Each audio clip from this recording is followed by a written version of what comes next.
대구 한마음 아파트에서 발생한 코로나19 확진자 46명 전원이 신천지 교인인 것으로 밝혀지면서 대구시에서 이 임대아파트 입주 관련해서 신천지 교인에게 입주 특혜를 준 건 아니냐 뭐 이런 논란이 있었습니다.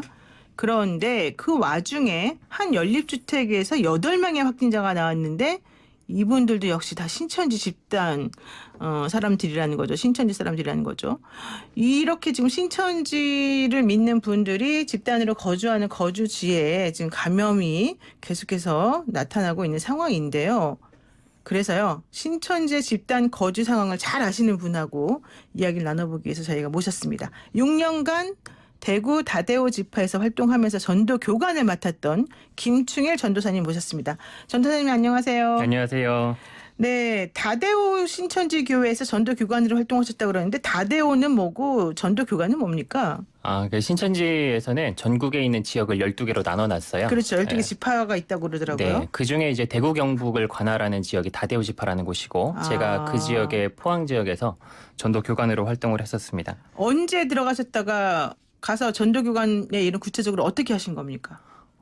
신천지 사람을 처음 만났던 거는 2004년 12월에 수능 시험을 2004년. 마치고 나서 처음 접했고 네. 그래서 2005년부터 2010년까지 6년 정도 활동을 했었고요.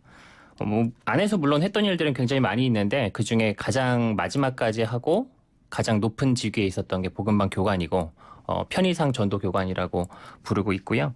그리고 전도 교관은 포항 지역에서 그 청년 포교 담당하는 일을 했다고 생각하시면 되고요. 전도 교육 훈련 같은 거 담당하고 모임 담당하고 전도 업무 자체에 대해서 총괄하는 일을 하다가 지금은 나와가지고 과거 저와 같은 사람들을 회심할 수 있도록 도와주는 일을 하고 있습니다.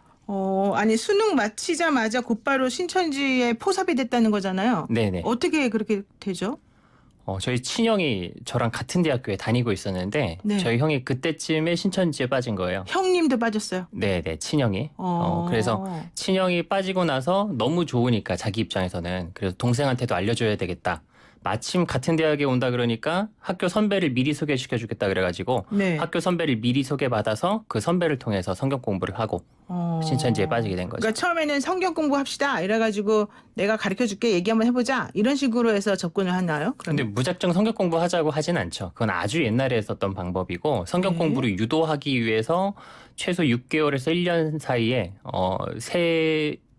세분하게 이렇게 좀 구체화된 단계를 거쳐가서 성경 공부로 유도가 되고 성경 공부를 하게 되면은 사람들이 대부분 분별하지 못하고 빠지죠. 그렇군요. 그러니까 한 명을 포섭하기 위해서 최소한 6개월에서 1년 정도 기간을 미리 두고 열심히 네네. 공을 들인다 이런 얘기군요. 네.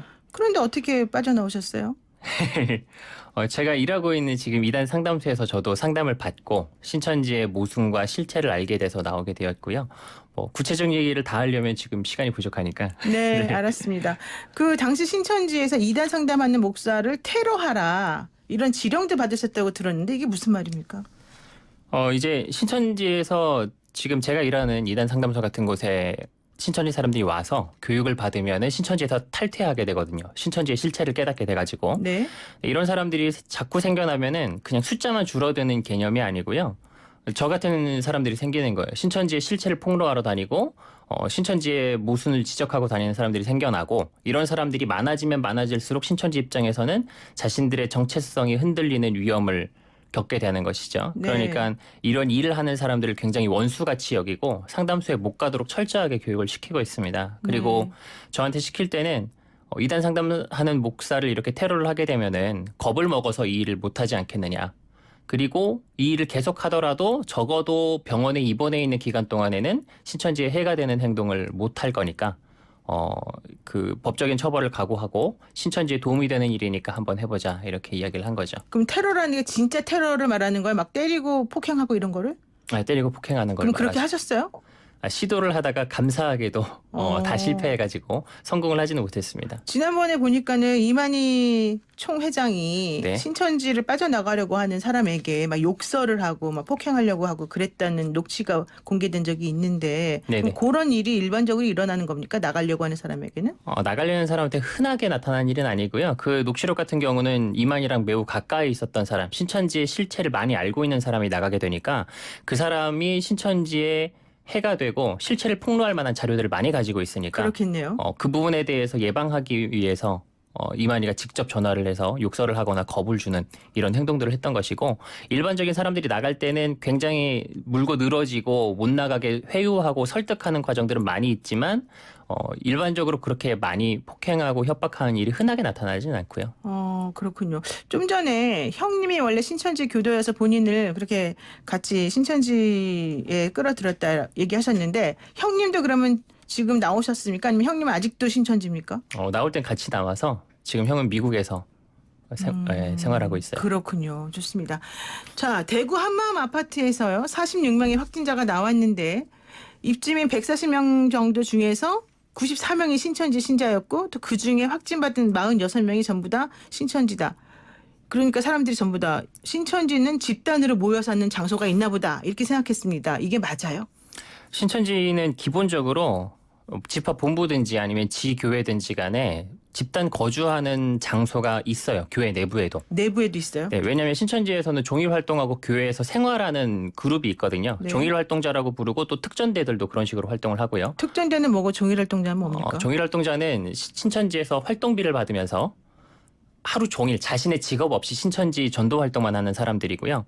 특전대는 이제 그 중에서도 좀 전도에 특화된 사람들입니다. 어느 지역에 파송을 하면은 그 지역에 가가지고 일정 기간 동안 그 지역에서 열심히 포교 활동을 해서 수백 명의 사람들을 만들어서 교회 하나를 개척하고 오고, 필요에 따라서 이 지역 저 지역으로 투입시키는 이런 그룹이 특전대라고 보시면 되고, 종일 활동자는 그 교회에서 전도 활동에 전념하도록 지원하고 활동하도록 만든 사람들을 종일 활동자라고 보시면 됩니다. 그러니까 그런 사람들이 모여 사는 곳이 있다. 네, 모여 사는 곳이 있고, 그것 네. 이외에 이제 가출한 사람들이 모여 살도록 신천지에서 지원을 일정 기간 해주는 경우도 있고, 그러니까 돈이 없거나 아니면 아직 돈을 못 벌고 있는 상태에서는 월세를 조금 지원을 해주고, 이제 그 사람한테 스스로 돈을 벌어서 월세를 내도록 하는 거죠. 결과적으로는. 네. 그러면 집단으로 살게 하려면 어떤 뭐 아파트면 아파트, 뭐 연립이면 연립, 어떤 장소가 있어야 되는 거잖아요. 네, 그렇죠. 방도 많아야 되는 네네네. 거고. 그런 데를 어떻게 물색을 해서 어떻게 집단으로 살게 합니까? 이제 그런 것을 신천지에서 알선을 조금 해주는 거죠. 알선이요. 네, 아무래도 좀 원룸이라든지 네. 그리고 이번에 나온 임대 아파트 같은 경우가 굉장히 신천지 입장에서는 청년들이 살도록 하기 용이한 곳이죠. 왜요?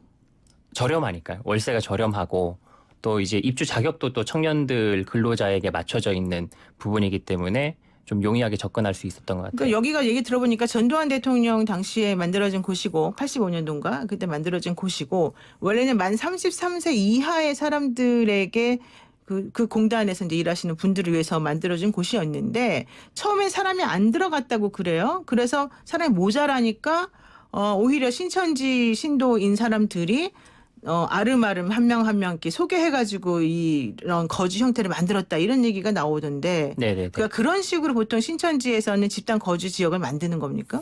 그런 식으로 아름아름 소개를 했을 수도 있고, 교회 차원에서 조금 그런 장소를 알아봐가지고 알선을 해줬을 수 있습니다. 이런 곳이 그렇군요. 좋고 교회에서 위치도 가깝고 하니까 이쪽에 한번 지원을 해봐라 이런 식으로. 또 자격 조건이 부족하다면은 신천지에서 또 그 회사를 운영하는 사람들이 있을 거잖아요. 그렇죠. 그런 데다가 이름만 넣어가지고 근로자로 등록을 시켜줘가지고 증명 관련된 서류 같은 것들을 떼줘서 지원할 수 있도록 도와주기도 하고요. 마치 그 회사에 재직한 사람인 것처럼. 네네, 그런 경우가 실제로 전에 많이 있었습니다. 그렇군요. 근데 그렇게 만약에 거주를 같이 하게 되면은 그 생활 패턴이라든가 아니면은 본인들이 이제 계속 모여서 뭔가 하기가 좀 쉬울 거 아니에요. 네네. 그럼 어떤 식으로 생활을 하게 되는 거예요, 그 사람들은? 거기에 이제 집단 거주를 하게 되면 아무래도 서로 약간 좀 감시를 하는 감시를 해요. 네, 이런 분위기가 될 수도 있고요. 네. 함부로 좀 개인 행동을 하기 어려워지는 것이죠. 그리고 돈 없는 청년들이 모여가지고 제대로 경제 활동을 하지 않으면서 살기 때문에 그렇죠. 그 생활 환경이 굉장히 열악할 거예요. 예. 그래서 군대 내무반보다도 더 다닥다닥 붙어가지고 생활을 할 수도 있고, 굉장히 열악한 상황 가운데서 최소한의 비용으로 생활을 유지하고 있을 것입니다. 그렇군요. 그리고 또 신천지 교회 특성상 보통 이제 집에다가 얘기를 못하고 부모님들이 반대할 가능성이 높기 때문에 네네. 이 타겟 대상이 됐던 20대 초반이라든가 뭐 이런 사람들 같은 경우는 가출을 일반적으로 한다고 그러더라고요. 가출을 많이 하죠. 왜냐하면 그 집에서 반대를 하면 신천지 교회 못 가게 하잖아요. 네. 그러면 그 아이들을 신천지 입장에서는 써먹을 수가 없는 거예요. 그렇죠. 그러니까 집에서 가출을 시켜야 신천지 입장에서도 활용할 수가 있고 또 집에 붙어 있다 보면은 어떻게든 조금 회유를 시키기 위해서 부모님이 설득을 해서 이단 상담소 같은 곳에 데려가는 경우들이 생긴단 말이죠. 네. 그 입장에서는 신천지 입장에서는 자기가 써먹을 사람을 잃어버리는 데까지 이를 수가 있는 상황인 거죠. 그러니까 그렇죠. 그런 상황을 막고 신천지 사람을 보호한다라는 차원에서 이런 가출 같은 것들을 하도록 하는 것이고 근데 가출을 시켰는데 신천지에서 집단 거주하는 신천지 교회로 데려와 버리면 예. 부모님들이 신천지에서 사주에서 가출했다라고 할 것이고 그렇죠. 또 신천지 교회로 찾아오게 되잖아요. 그러니까 어떻게 하는 거냐면 여성 쉼터라든지 혹은 이런 장소들을 알선만 해줘서 본인들이 구해서 거기서 집단 거주하도록 유도를 하는 것입니다. 그래서 이제 너가 돈이 없으면 돈을 벌 때까지는 월세를 지원을 해주겠다. 네네. 그러면서 여기 이 장소가 있으니까 들어가서 같이 살아라 이런 식으로. 그래서 그런 식으로 가출한 사람들이 자연스럽게 모여 살게 되고 물론 그중엔 전부 다 가출을 한 사람들은 아니고 자취를 한다거나 이제 부모님과 떨어져 살고 있는 이런 사람들도 포함이 되어 있죠. 그래요. 그러니까 네. 약간 또 위장을 해서 사람들이 잘 모르게끔 하는 그런 것도 있다는 얘기군요. 위장이라기보다는 이제 신천지 사람들이 모여서 살기 위한 것이죠. 그 부모님과 관계를 단절을 하고. 그러니까 쉼터란 이름을 하게 되면 우리는 그냥 그렇죠. 우리들이 아는 일반적인 쉼터인 줄 쉼터에 알 거 가는 아니에요. 것은 예, 예. 위장으로 가는 거죠. 그렇죠. 예, 예. 그리고 또 특혜도 준다는데 예컨대 뭐 교수님 중에 신천지 교수가 있다. 그러면 이건 어떻게 되는 겁니까? 제가 신천지에 있을 때 가장 부러웠던 것 중에 부러워요? 하나인데 네. 저희 대학에는 교수님 중에 신천지가 없었어요. 네. 그런데 이제 대구 본부 같은 경우에는 이제 교수님 중에 신천지 사람이 있다는 거예요. 그러면서 이제 일부러 그 대학에 다니는 신천지 학생들이 전부 다 그 교수님 수업을 듣는 겁니다. 그리고 제대로 과제를 제출하고 활동하지 않더라도 교수님이 좋은 학점을 주는 거죠. 그렇죠. 그 사람들이 또 포교 활동하느라 바쁘니까. 그러니까 그런 것들 교수님이 자신도 신천지니까 상황들을 이해하고 조금 상황을 봐주는 거죠. 그러니까 신천지 학생들은 수업을 잘 안 듣거나 뭐 레포트가 조금 부실해도 A+를 준다던가 네, 이런 그렇죠, 특혜 준다는 거예요. 예, 예. 너무 신기한데요. 자, 그리고요. 대구 한마음 아파트에서 확진자가 나오기 시작한 게 지난달 19일인데 10명 이상씩 네, 확진 판정 받았어요. 근데 역학조사는 나중에 들어갔어요. 사실은. 네, 네. 이거 좀 이상하다. 계속 그런 얘기가 나오거든요. 이런 거는 왜 이런다고 보십니까? 혹시 아세요? 일단 이제 이런 부분을 좀 단정지어서 말씀드리긴 조금 그렇죠. 단정할 수는 조심스러운 없겠죠. 부분이고요. 예. 다만 이제 어떤 부분 때문에 이 부분이 더 불거지고 있냐면 그 신천지 자원봉사단이 상을 굉장히 많이 받았어요. 5년, 상이요? 예. 5년 동안 한 여러 기관에서 438회를 받았다고 자기들이 이렇게 주장을 하고 있고 네. 많이 받았을 땐 1년에 100회 이상의 표창을 받았다고 하는데 그 표창 중에 하나가 2017년에 현재 대구 시장으로부터 받은 표창장이 있습니다. 대구 네. 신천지 자원봉사단의 단이 받은 표창 네. 중에 그렇다 보니까 이제 유착 관계가 있지 않느냐라고 생각을 하는 경우가 있는데 일단 이것만 가지고 단정짓기는 어려운 게 상을 너무 많이 받잖아요. 대부분의 상들이 돈을 주고 받는 상들이에요. 봉사단인데도 봉사는 안 하고 돈 주고 받아요. 봉사도 하죠. 실적도 있고. 실제로 실적도 있고 로비를 한다거나 돈을 준다거나 돈을 써서 주로 상 같은 것들을 자랑거리로 많이 네네네. 끌어모으기 때문에 네. 상을 받았다라는 이유만으로 대구시랑 유착관계가 있다라고 보기는 조금 어려운 부분이 있고요. 다만 이제 개연성이 충분하다라고 볼 수 있는 것은 두 가지 이유에서인데 일단은 신천지가 과거부터 정치권이랑 계속해서 영향력을 발휘하려는 시도를 계속 해왔습니다. 로비를 네. 한다거나 과거엔 어떤 시도로도 했었냐면 그때 과천 시민이 한 14만 명 됐었던 것 같은데요. 네. 신천지 사람 7만여 명을 과천으로 다 전입 신고를 시켜가지고 전입을 시켜버려요. 전입을 시켜서 그 지역에서 시장을 신천지 사람으로 당선시키자. 이런 검토가 실제로 진지하게 여러 차례 이루어졌었고 실제로 진행이 되진 않았습니다만은 그리고 현재 신천지가 실제로 23만여 명 이상이 되기 때문에 웬만한 도시는 맘만 먹으면 정치인을 투표를 통해서 당선시킬 수가 있는 상황이기도 하고요. 그러네요. 네, 이런 정도의 관심이 있을 만큼 정치권의 관심이 계속 굉장히 큽니다. 그리고 행사를 할 때마다 여러 정치권에서 인사들이 와서 현지 국회의원이라든지 이런 사람들이 와서 축전이라든지 축하 인사를 건네고 가기도 하고요. 그래서 정치권이랑 관련해서 계속해서 그런 많은 활동들이 있었어요. 예를 들면 특정 정당에서 전당대회를 할 때 특정 후보를 지지해주는 활동을 한다든지 제가 실제로 했던 일이기도 하고요. 그렇겠네요. 네, 예. 그리고 특정 후보를 그 뽑아라라고 설교 시간에 직접 얘기를 해서 저도 이만희 씨가 찍으라고 하는 사람을 찍었던 경험이 있거든요. 그럼 그 사람이 당선됐나요? 당선됐죠. 예. 아, 그래요? 과거에. 예. 그러면 정치인들이 진짜 연루돼 있다. 그 연루된 거는 분명한 사실이고요. 제가 직접 경험했던 것이기 때문에. 이름 아는 사람도 있고요. 예, 그럼요. 예. 말은 못하지만. 네, 말을 못하지만. 네. 그래서 이제 그런 것이 사실이기 때문에 실제로 대구 지역에서도 정치권과 연루되고 영향력을 끼치려는 여러 가지 노력들을 많이 해왔을 거예요. 그러면 실제로 대구에 있는 정치 인사들 중에서 혹은 고위 공무원 중에서 신천지와 유착 관계에 있는 사람이 있을 수 있는 것이고 그럼 개연성은 충분히 있는 것이죠. 신천지의 생리를 생각해 봤을 때. 그렇죠. 그리고 이제 굳이 이제 그런 일이 아니더라도 그 신천지 사람들이 워낙에 조금 지금 규모가 되기 때문에 어느 분야의 어느 곳에나 신천지 사람들이 있긴 있어요. 제가 있을 때도 검사, 변호사들, 뭐 의사들 이런 사람들이 있었고 검사도 있습니까? 검사에 있었죠. 경찰도 있고? 경찰 당연히 있죠.